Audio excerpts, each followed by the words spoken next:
G'day mate, 40 here. So one trope that I notice a lot in the news media is how mean Republicans are, how they are not friendly, that they don't care about people.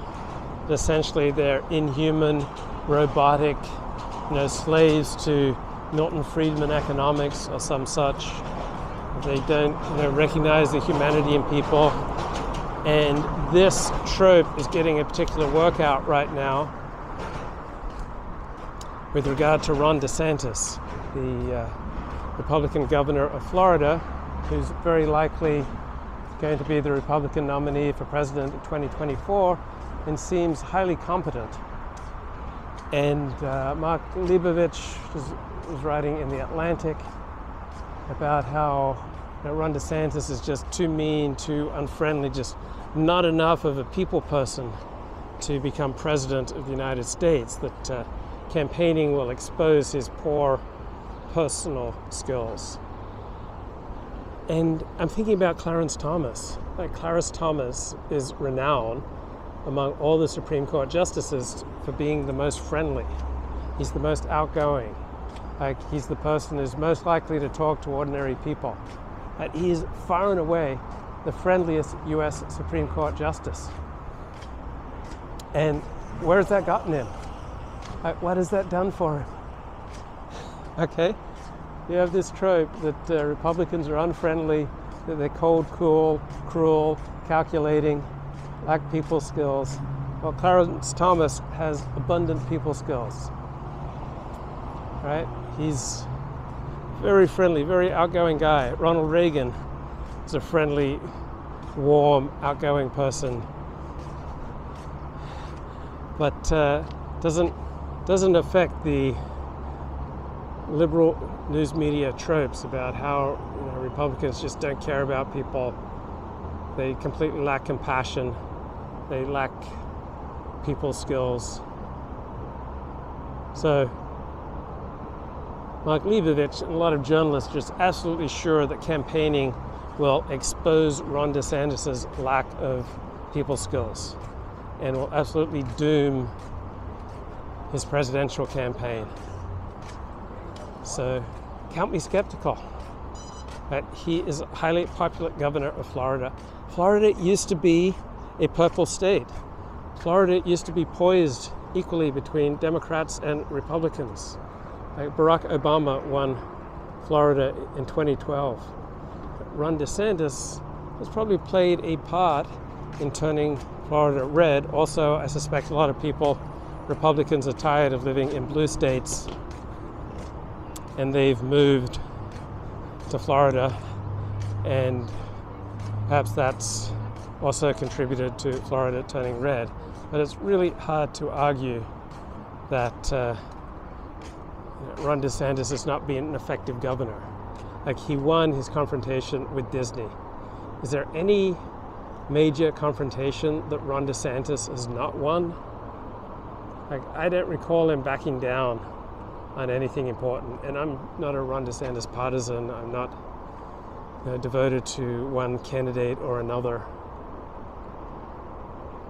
But I'm a little more sanguine about his chances than the mainstream media. Just so convinced that he's like the typical Republican who shows no compassion, no empathy, no personal skills, is just incredibly self-centered and predatory, just treats people as instruments, just gets all he can from people, and when they're no longer useful to him, then he just lets them go. And I think these analyses are accurate about Ron DeSantis' personality, but I'm not at all sure that it's going to be an election killer for him. People use people, right? It depends on the situation. So when you're under the pressure of being governor of Florida and you're in the center of controversy, I think you're going to be much more predisposed towards treating people as instruments for getting what you need, as opposed to when things are good and easygoing, and then there's often more room in your heart for love. I know how often I have felt kind of empty inside, ignored inside, that I was just being treated as a cog in the machine. That did not bring out the best in me. When I get hungry, angry, lonely, tired, that does not bring out the best in me. When I get disconnected from the people I love, that does not bring out the best in me. When I'm under tremendous pressure, right, I tend to treat people much more in an instrumental fashion. But when I'm aligned, when I'm feeling good and happy, right, when I'm filled up, then I can be much more kind and loving towards other people. Right? Happy people are naturally considerate and generous with others. Right? If someone is consistently mean and ungenerous, then they're not very happy. They may be under tremendous pressure due to a situation, or they've been wired a certain way, so they are not at ease with themselves. If you're at ease with yourself, then you're going to be much less anxious, and therefore you'll be much less maladaptively preoccupied with yourself. And then you naturally notice what's going on with other people. And when you notice what's going on with other people, when you see them suffering, when you see them struggling with something, then you naturally want to help out. You don't just notice people suffering and feel completely indifferent if you are basically at ease with yourself.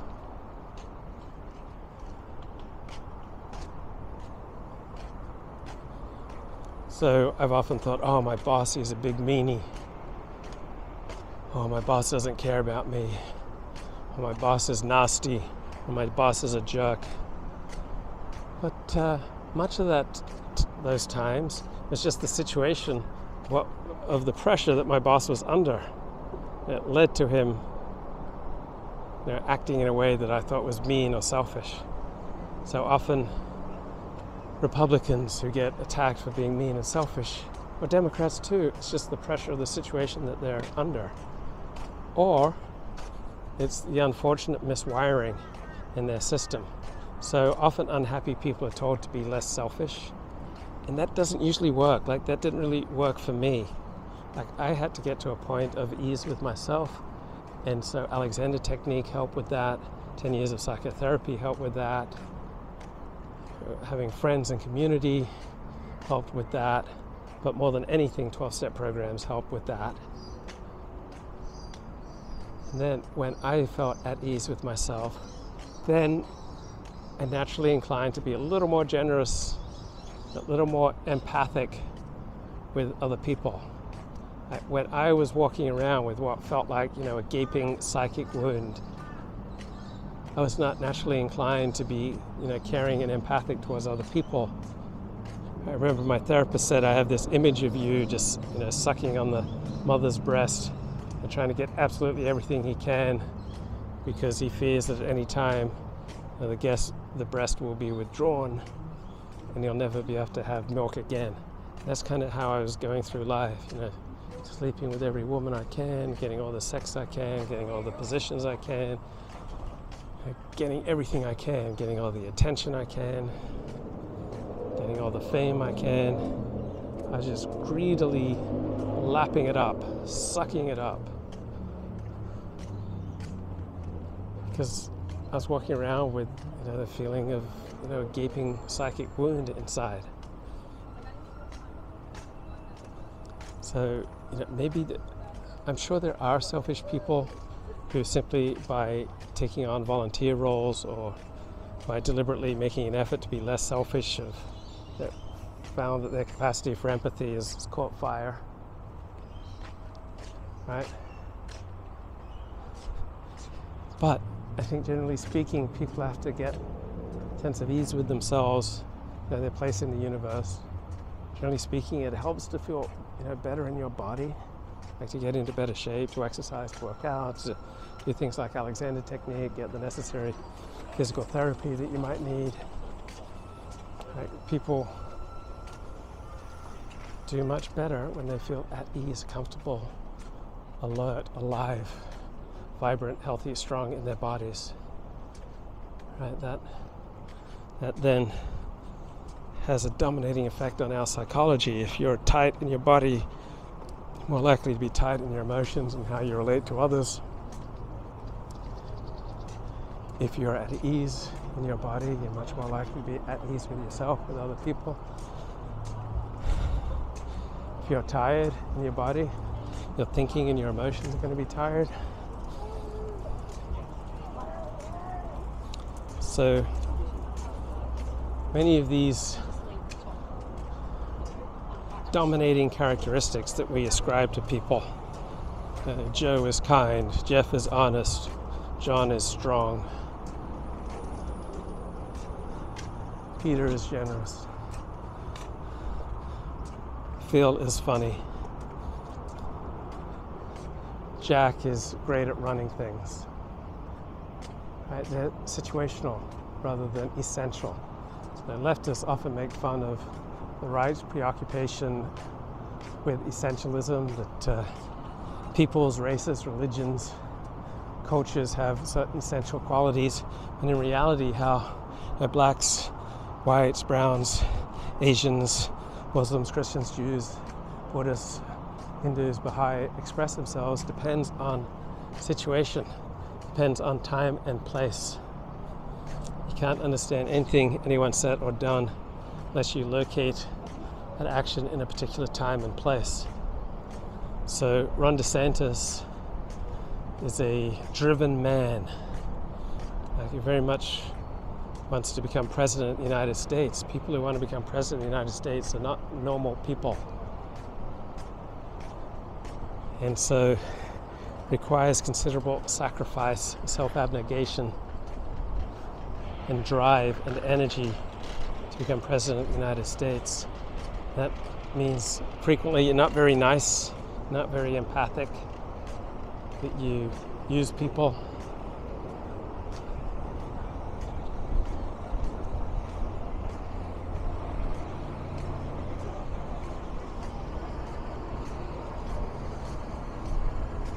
So right now, walking over the Brisbane River,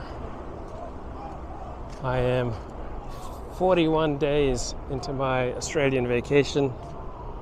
I feel good and at ease in my body. I just bought some new cushioned insoles, so I've got 2 pairs of cushioned insoles. So I'm racking up the miles. A physical therapist told me that my feet were so shaped they were highly predisposed to injury, and that I should give them a break and try to stay off them as much as possible. Well, I found the exercises that I need to do and the cushioned insoles that I need to protect my feet, and I'm knocking out about 10 miles a day on average during my stay in Australia. So that means 1 or 2 days a week I do virtually no walking, and then the other 5 days a week I probably average 12 miles, 13, 14 miles a day.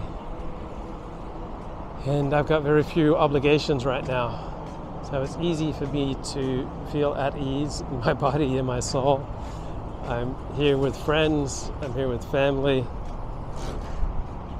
Right? My body, soul, and psyche are all being fed. I've got abundant spare time, I've got money in the bank, I've got very few worries and concerns. So it's a lot easier to display some empathy for others. When I'm at ease with myself, other people find me a lot easier to deal with. When I'm self-loathing, as I've struggled with much of my life, then I tend to be much more harsh and cutting with other people. So I noticed that how we treat ourselves pretty much predicts how we'll treat others. So theoretically, if you're really tough on yourself, you can be really generous with others. And I often hear that inscription about people, oh, he's really tough on himself, but very generous with others. So I hear those theories and those statements, but they're never virtually never true in my experience. I find people who are kind to themselves overwhelmingly tend to be kind to others. People who hate themselves tend to be hateful towards others, in addition to have all sorts of unnecessary tension and restriction and compression patterns of, muscular tension pulling down and in on themselves, distorting muscular tension patterns. Tends to go hand in hand with feeling ill at ease with oneself and behaving in an awkward, frequently antisocial manner with others.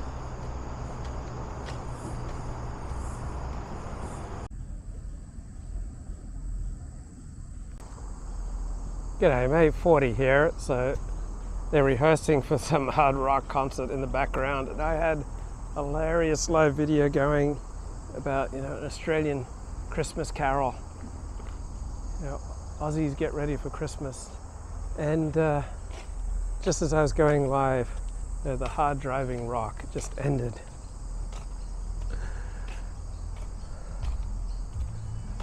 But at the Botanical Gardens here in Sydney, got some hard driving rock in the background as they rehearse for a big show. And thinking about how Richard Spencer's been on a tear the last few months, talked about how Republicans can't win without embracing the crazy. Right? Only by embracing the crazy can they win. And right, that's fun, right? That's not the type of talking point you're going to get on Fox News. Richard tends to state his opinions with great passion, and you sense that he really believes what he's saying. But what exactly does Richard know about winning? And I can't claim that I know a whole heck of a lot about winning either. But Richard does not have a track record of winning. He has a track record of losing. Almost every project he starts has gone downhill into the trash can. So Marjorie Taylor Greene, who Richard absolutely despises, right? Richard says, "You like Christian nationalism? Christian nationalism means reigned by people like Marjorie Taylor Greene," which is a great line. Very thought-provocative comment. But you can despise her all you like. That Marjorie Taylor Greene seems to be in a pretty powerful position. She's in good with Kevin McCarthy. She's on tap to sit in some powerful House committees. She won a resounding re-election. She has tempered some of the anti-Jewish things she used to say. Now she's condemning Nick Fuentes' anti-Semitism. So she's learning how to play the game. It reminds me of Robert Moses, right? There's a classic book about Robert Moses, came out in the 1970s, and he started out as such a young idealist, and as a pure idealist, he wasn't very successful. He just had failure after failure. Then, when he accepted the direction of Democratic Governor Al Smith, and he was willing to listen to people more experienced than him in the ways of winning in politics, he became a tremendous power broker. Robert Moses became perhaps the most powerful man in New York City government over the course of 50 years. Because he learned to play the game, learned to take advice, learned to take direction, learned to humble himself, to listen to people who might know more than he did, and he became a winner. And Marjorie Taylor Greene, she's no Robert Moses, but she's humbled herself to listen to other people. She's learning how to play the game, and she seems to be doing it effectively, while Lauren Boebert, who used to seem like the far more sane version of Marjorie Taylor Greene, Lauren Boebert just barely won re-election. So success in politics does not depend upon the rationality of your ideology. It does not depend on the beauty of your prose, the profundity of your thought. Right? There are a lot else figures into winning in politics beyond being able to mount, comprehensive and thoughtful political philosophy. I mean, just from my outside perspective, it sure seems to me like Marjorie Taylor Greene is winning, and Richard Spencer's had to subvert his ideology and turn it into a religion, Apollonianism, which is, a more socially acceptable form of Nazism, but trying to do it under the disguise of religion so that he won't attract as much criticism and opposition. So he's learned to play by the rules of normal society. So to that extent, that's a win for him. His life seems easier. He seems much happier. He seems much more well balanced. He seems much more sober. He's cut way back on the alcohol. But he's essentially been driven out of politics.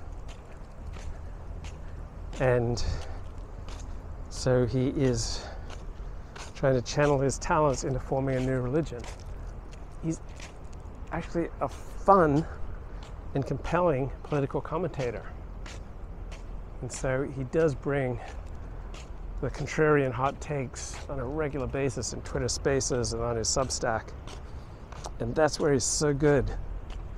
So I think it's vitally important that we put ourselves and other people in the correct genre. So is Richard Spencer primarily a philosopher or an intellectual? No. He is a contrarian pundit. He is good at the talk radio live streaming game. Ben Shapiro, political philosopher? No. Intellectual? No. He's a talk show host. He's a provocateur. He's a Republican activist and pundit. Stephen Turner, philosopher of the social sciences. He is a philosopher. Okay. He is an intellectual. Then 40, what the hell are you? I guess I'm a blogger and a vlogger.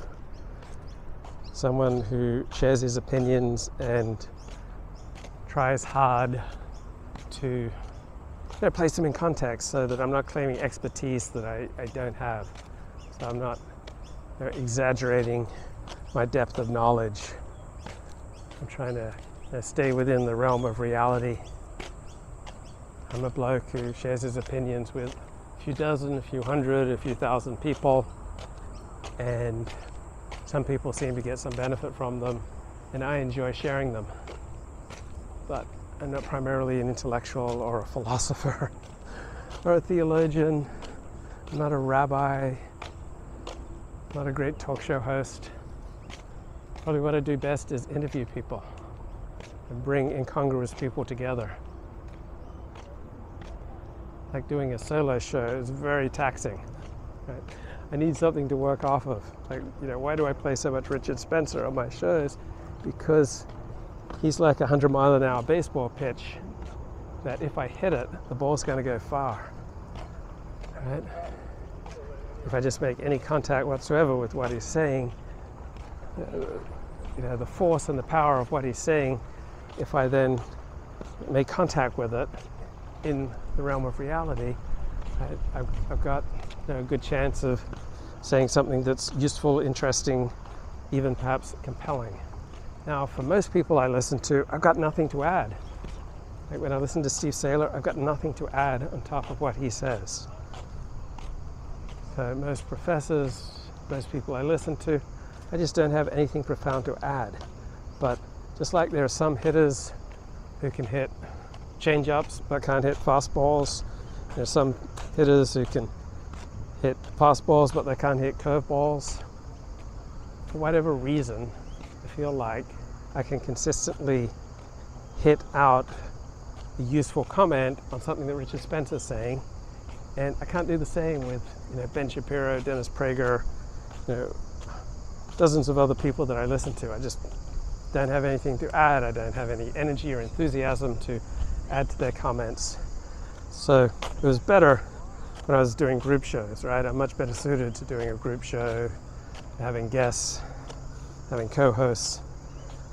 When I'm on my own, I quickly run out of things to say within 2 minutes, 5 minutes, 10 minutes, 20 minutes max.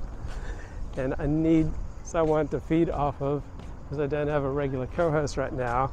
I play excerpts from articles and lectures and podcasts, and I need someone or something that's going to provoke me. Right? You need a lot of energy and enthusiasm and passion to do what I'm doing right now. And so you need someone who provokes you, like brings out the energy and the passion that gets you thinking. You want to take up the challenge.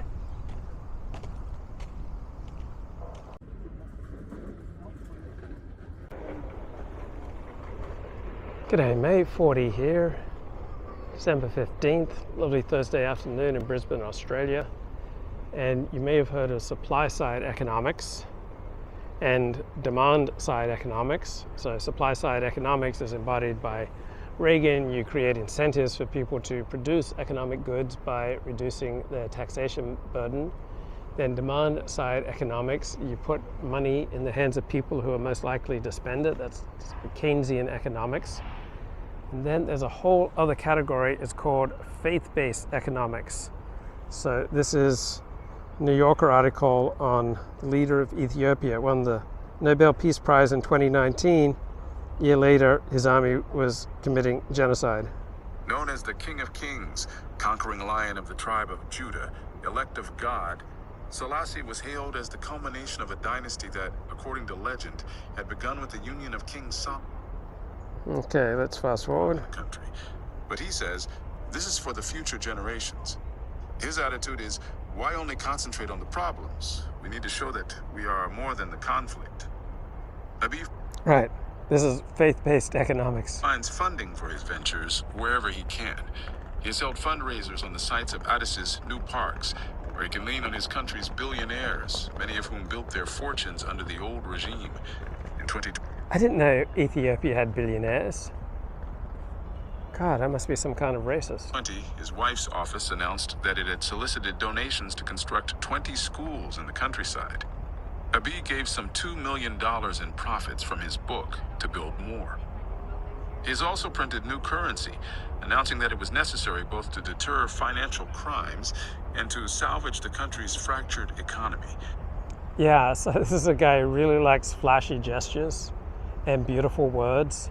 So he's got a best-selling book in Ethiopia. He's like the Tony Robbins and Jordan Peterson of Ethiopia. He's got a best-selling book on synergy. So he's all about the beautiful gestures, the beautiful shiny objects, the grand-sounding rhetoric. It has had little effect. During his term, the rate of inflation has been more than 30% a year. Abiy likes to present himself as this charismatic leader who puts himself above it all. Stephen Durkin, who teaches economics at Oxford and who has advised Ethiopian governments for decades, said. But his vision is vague, as leaders' visions often are. Well, as African leaders' visions often are in particular. I mean, doesn't Africa suffer from a plethora of big men who talk big, who present, grand sweeping visions that are not so good on the follow-through? Durkin described a kind of faith-based economics. He has this belief in free enterprise and prosperity through hard work. It's the prosperity gospel. He's directly coming out of that. I think he just likes the shiny projects. Many of the impressive results that Abiy touts, huge wheat farms, irrigation programs, industrial facilities, are the continuation of programs started under the TPLF-led government, which focused its development efforts on the countryside. Abiy's own initiatives tend to cluster in cities, where they can benefit young constituents and, he hopes, impress foreign visitors. Without enough access to domestic investment capital, he needs money from outside. There is much in Ethiopia to attract investors. The country has an educated population, decent infrastructure, and enormous supplies of minerals, water, and arable land. So yeah, Ethiopia could be the most powerful country in Africa. So it's not some famine-ridden hellhole. But development, according to a recent IMF report, has faced a long list of impediments. COVID-19, the war in Ukraine, a ferocious drought worsened by climate change, Okay, I think there are bigger impediments to development than any of those. I would say demographics, the proclivities of the people, right? Habits, trends, culture, ways of relating to one another, organizing, that are kind of inimical to development. Most significantly, the conflict in Tigray has frozen international aid. Is there any tradition of the rule of law in Ethiopia? Without a tradition of the rule of law, it's really hard to develop much. As a result of the fighting and the evidence of war crimes, the Biden administration has cut off Ethiopia's access to credits and loans. But Abiy has other funders who are less concerned with human rights violations. On a helicopter trip to Awash National Park, a swampy wilderness east of Addis, he traveled with a group of Emiratis, whom he introduced vaguely as friends. Abiy had built a lakeside tourist resort in the park. The water was disconcertingly infested with crocodiles, but the landscape was ruggedly beautiful, and the developers had erected kid-friendly animal statues around the grounds. The resort was one of just waiting for these poor kids to get eaten by crocodiles. a dozen that Abiy was having constructed in Ethiopia. The idea was to seek international partners that would run them as concessions and to use them as hubs to develop the countryside. Over dinner, at a long table by a swimming pool, we listened as Abiy spoke about how Ethiopia could be useful to its allies. For one thing, he suggested, Ethiopia could fight their wars for them. He had noticed that Westerners no longer seemed eager to send their sons into combat. That's nice. We could use Ethiopians to fight our wars.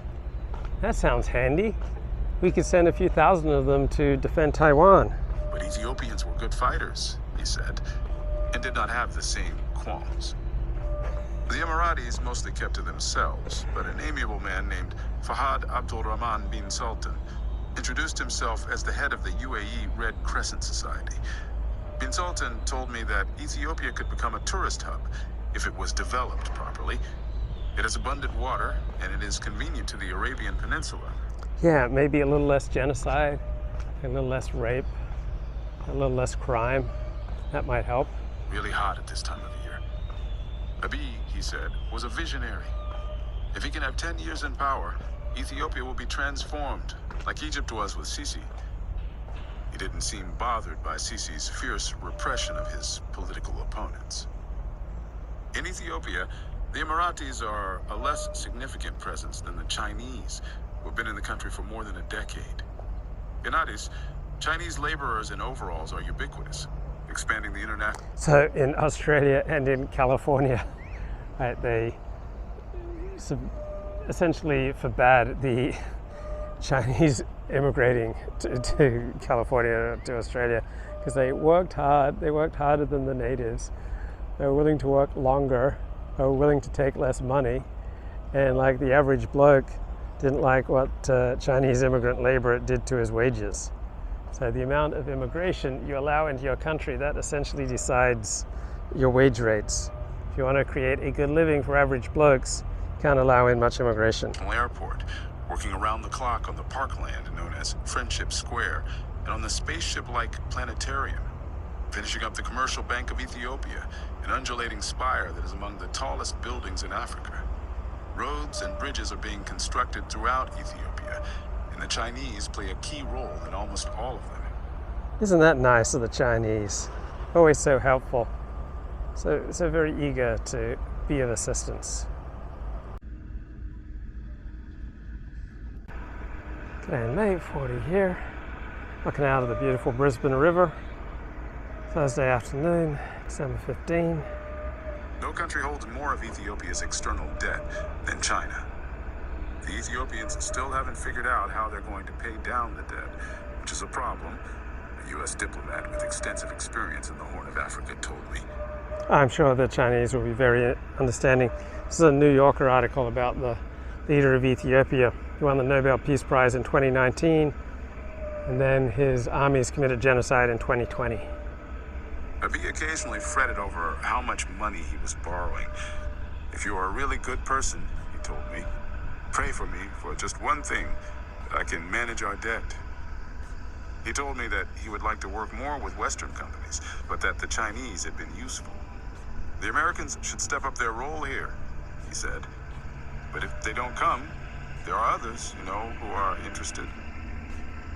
Ethiopia's relationship with the United States was a preoccupation for Abiy. During a helicopter trip through the countryside, he turned away from the view and declared how much he loved the U.S. Really, he said, America is a beautiful country.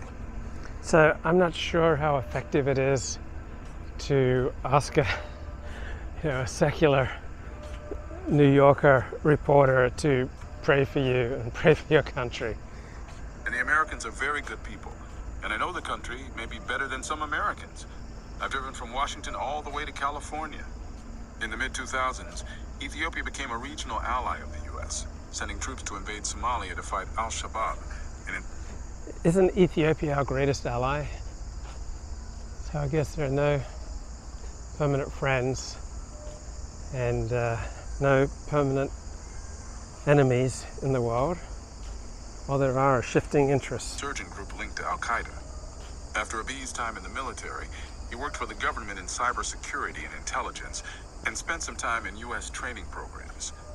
In the Iraq War, I fought with him, he said.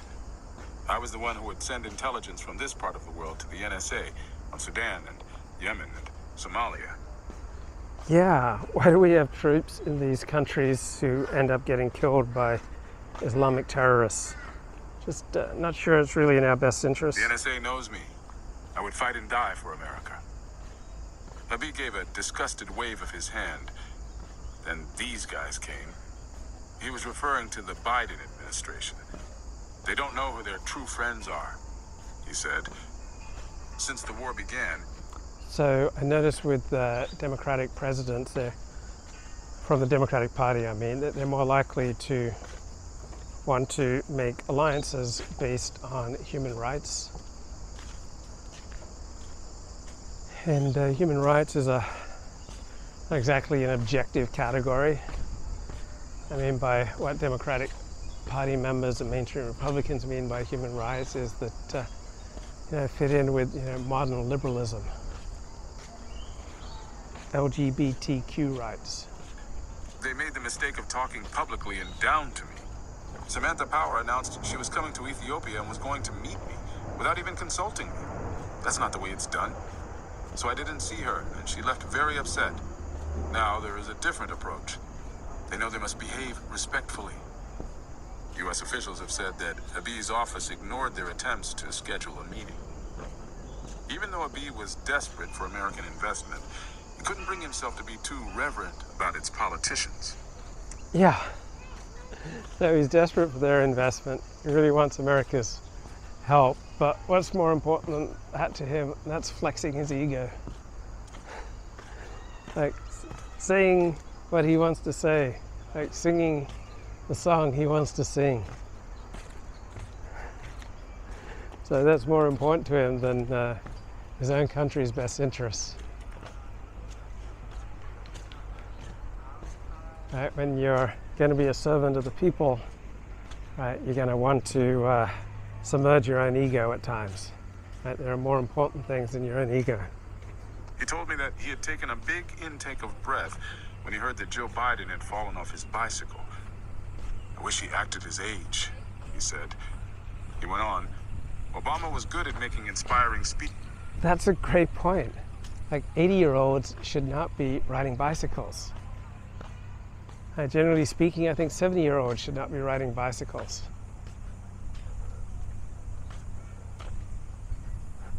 Right? Your bones break much more easily as you age.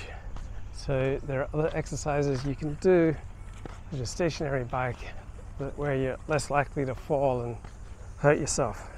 But he made more promises than he could fulfill. Abiy grimaced when I asked about Donald Trump.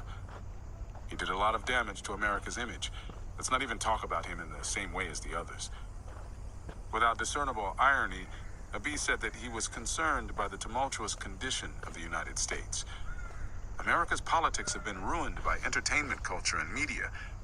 Yeah, he's concerned about the state of democracy and the stability of the United States. Isn't that kind of him?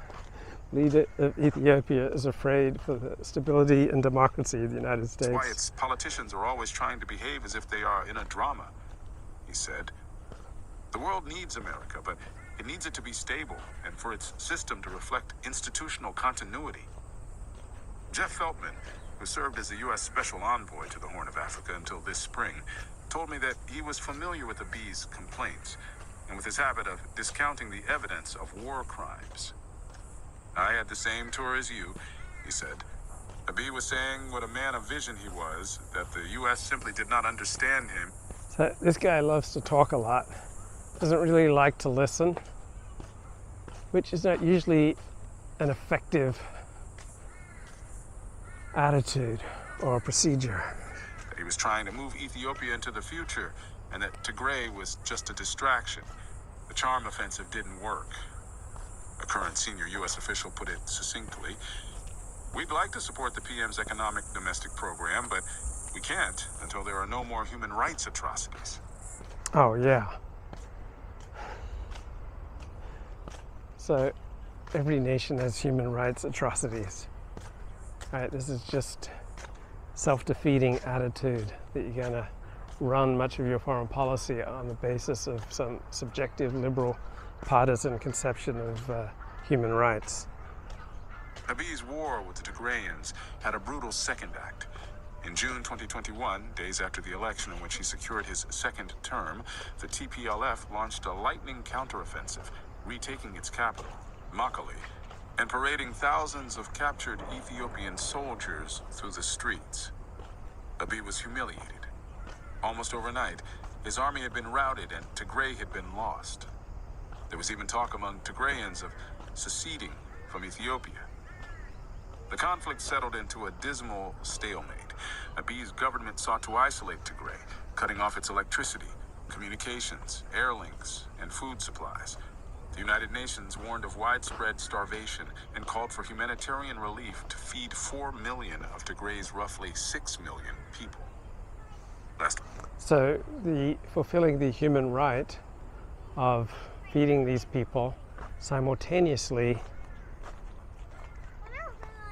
undercuts a political program to unite the country and to bring a rebel area under control.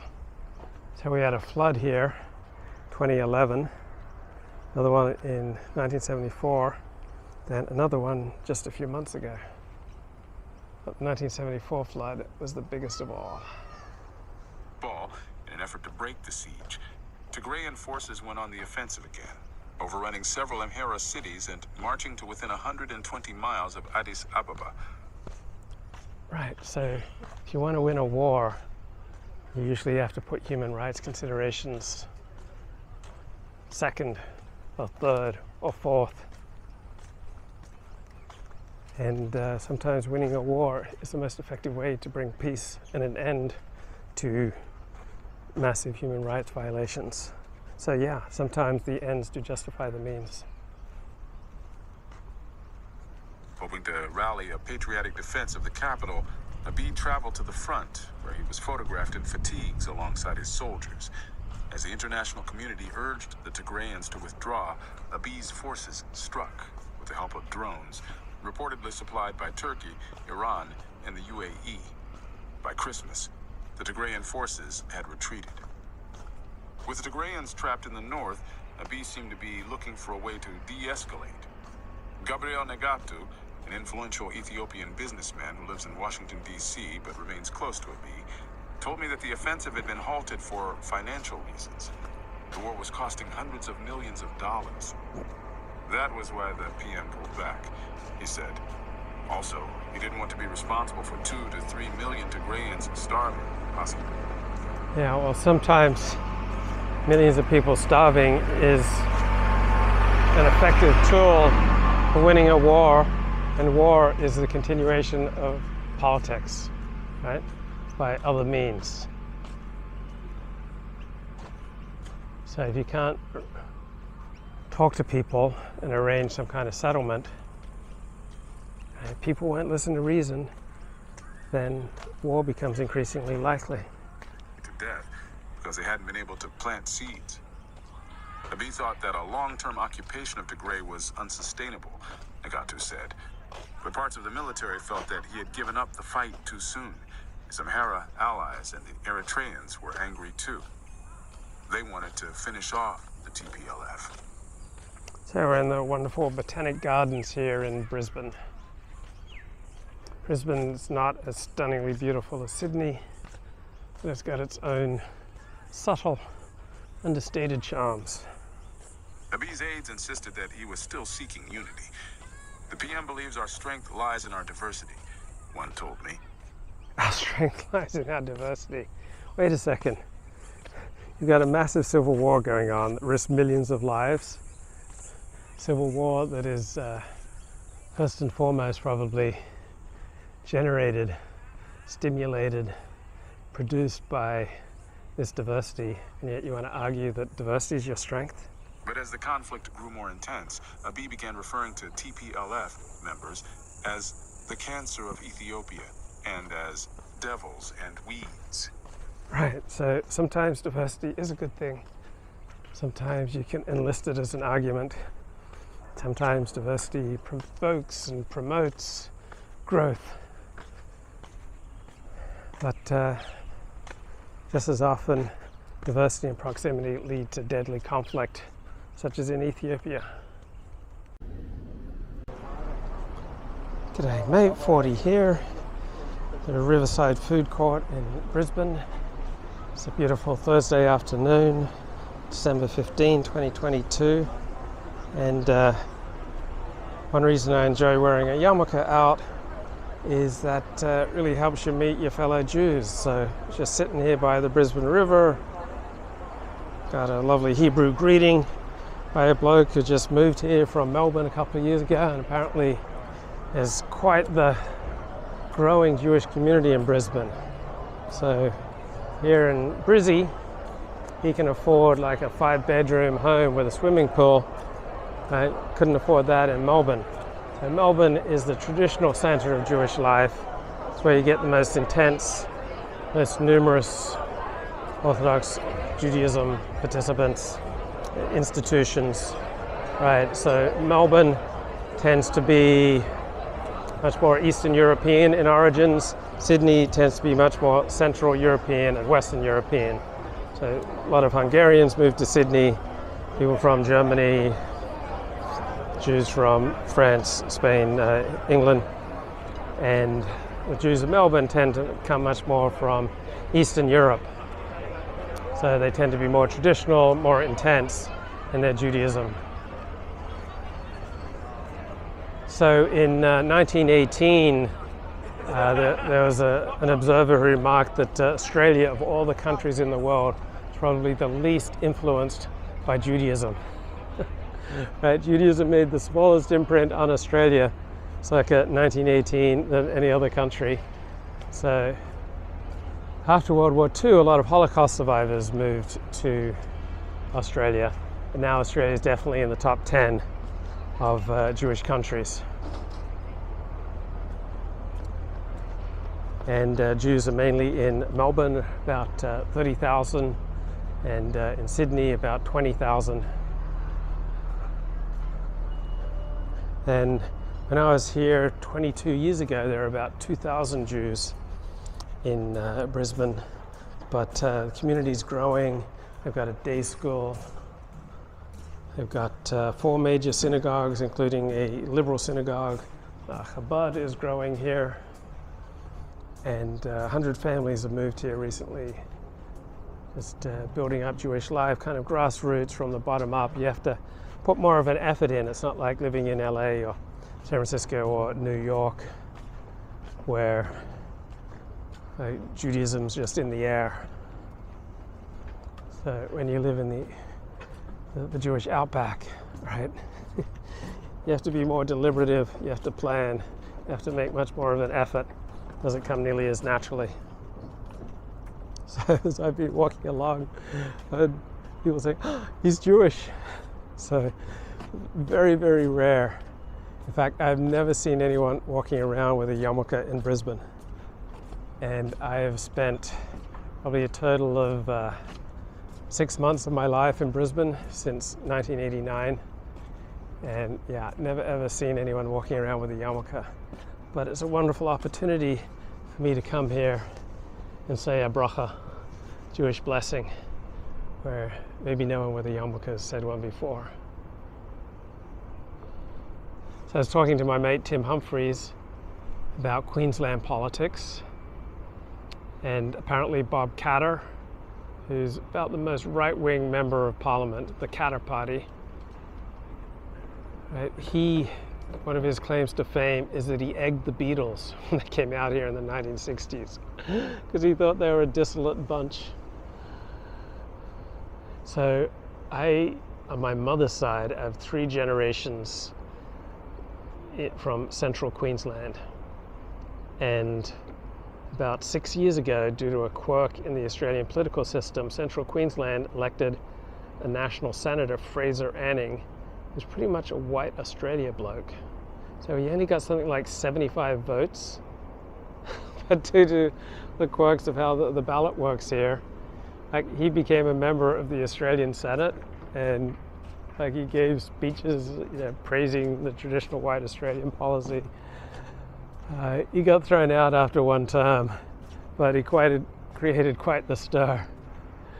So he was the most right-wing member of Parliament. Then after him would be the Katter Party and Bob Katter, but Fraser Anning, he was too racist for the Katter Party and for Pauline Hanson's One Nation Party. That's how far out he was, mate. So I've noticed that Aussies have taken up queuing. And this is new, right? This is since COVID.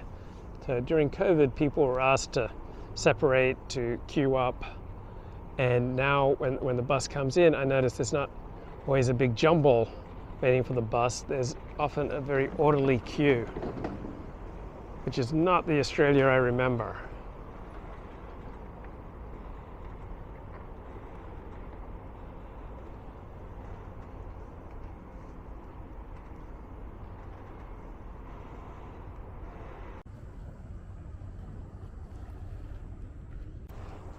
Been noticing a lot of people use COVID to isolate themselves, and I think I've done that too, right? I was really comfortable during those early months of COVID. I was like reading a book a day. Like, those were good times. And I think my natural internal direction is towards more solitude than is good for me. I have to work against my own nature to be more social, to make more commitments with other people, to get together with a group or the minion. On the own, I tend to isolate. And so life is a whole series of challenges, it seems to me, and we use these challenges and we react to these challenges in light of our own predispositions. So many people use things like COVID to isolate. Other people use difficult times to eat, excess amount of ice cream, or to do drugs, or to watch pornography. Right? Life is a series of challenges and stimuli. But we use these stimuli and challenges in directions to which we are predisposed, and so life quickly brings out our maladaptive reactions. And then reactions become habits. And often what starts out as adaptive becomes maladaptive and starts to strangle us. So solitude is great, loneliness sucks.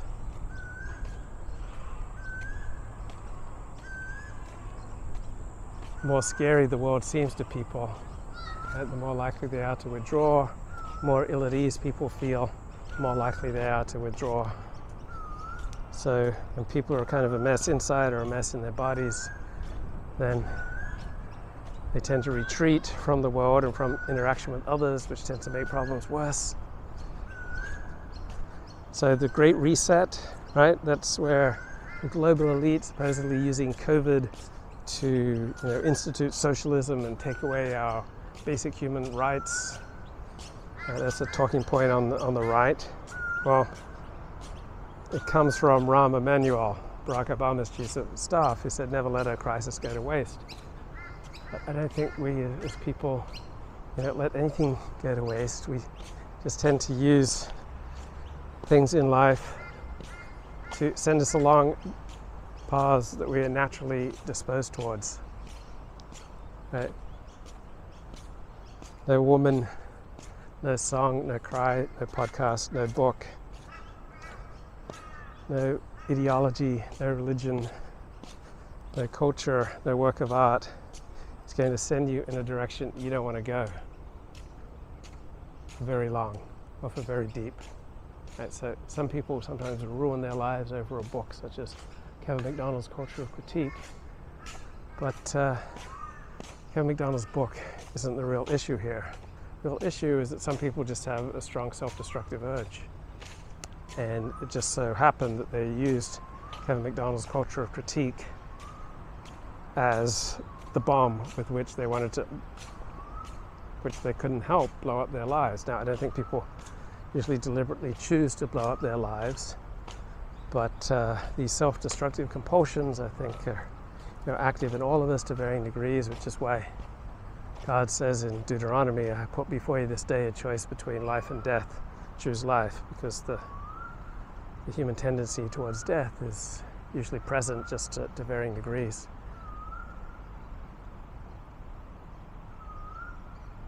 And so it's a lot easier to choose life if you are connected with people, if you love people, if you care about people, if you have a community that you're dedicated to, if you have specific people that you believe in, want to help, want to be around. Bereft of that sort of human connection, then I notice I go haywire. I start acting weird, and the more weird I act, right, the worse I feel, the more isolated I get, which is a viciously reinforcing cycle, downward spiral, until luckily I've had friends family, who said, "Hey, mate, hang on here. You're not headed in a good direction."